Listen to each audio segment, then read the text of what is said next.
এই এলাকায় একজন অত্যন্ত বৃদ্ধা প্রৌঢ় একজন মহিলা এখানে আছেন, যিনি অত্যন্ত অসহায়ভাবে এখানে তার দিন পার করছেন। তো এই নিউজটা দেখার পরে আমরা আমাদের তথ্য সংগ্রহ করি এবং খোঁজ নিয়ে জানি যে না, আসলে উনি অত্যন্ত কষ্টের মধ্যে এখানে আছেন।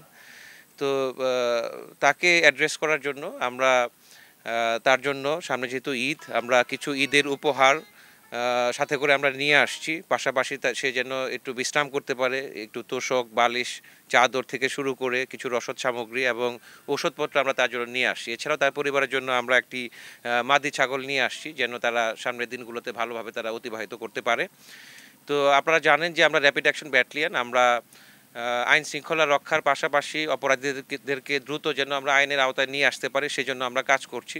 তো আমরা যেখানে যে সংস্থায় যে দপ্তরে কাজ করি না কেন, আমাদের সকলেরই চেষ্টা যেন আমরা একটি সুখী, সমৃদ্ধ, সুন্দর একটা দেশ গড়তে পারি।